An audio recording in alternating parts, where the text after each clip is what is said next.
শাবনূরের ছোট বোন ঝুমুর নিশ্চয়ই আপনারা জানেন।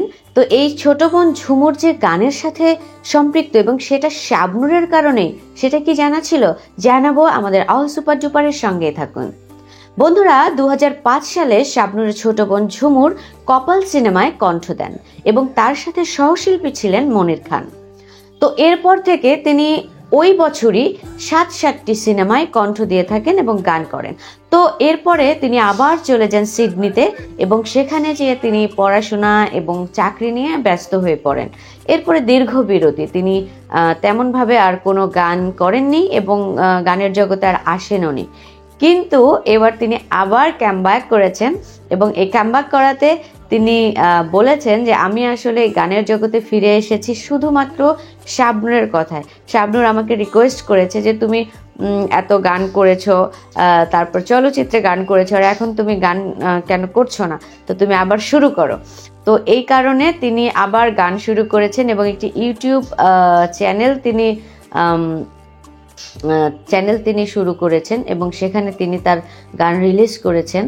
তো এভাবে তার যাত্রা শুরু হয়েছে। তো দেখেন শাবনূর আসলে কি পরিমাণ একজন বিনোদন জগতের মানুষ এবং বিনোদন জগৎ নিয়ে থাকতে তিনি পছন্দ করে। তিনি তার আশেপাশের যত মানুষ, যেমন তার বোনকেও তিনি উৎসাহ দিয়ে আবার ফিরিয়ে এনেছেন এবং আমরা এটাও প্রত্যাশা করি যে শাবনূর নিজেও যেন অবশ্যই সিনেমাতে আবার ফেরেন। এবং শাবনূরের যে বোন, তিনি যে ইউটিউব চ্যানেলটি শুরু করেছেন, সেটা যে কাভার করেছেন, সেটার নাম দিয়েছেন তুমি আমার এমনই একজন। তো এই নামে তিনি আপাতত শুরু করেছেন। এরপরে তিনি বলেছেন যে আমি এরপরে আবার অন্য কিছু করব, সলো কিছু করব, তো করে সেভাবেও আবার আসার চেষ্টা করব। মোট কথা হলো, তিনি মনে করছেন যে হ্যাঁ, যেহেতু তিনি চলচ্চিত্রে গান করেছেন এবং বড় বড় শিল্পীদের সাথেই তিনি ঠোঁট মিলিয়েছেন, কণ্ঠ দিয়েছেন, তো তার আসলে এটা ধরে রাখা উচিত।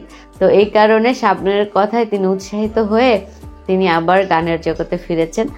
তো আশা করি শাবনূর যেমন তার ক্যারিয়ারে সাকসেস, তার বোনও আবারও, যেহেতু তিনি ফিরেছেন, তিনি আবারও সফলতা নিয়েই ফিরবেন, সেই প্রত্যাশা রইল শাবনূর এবং শাবনূরের বোন ঝুমুরের জন্য।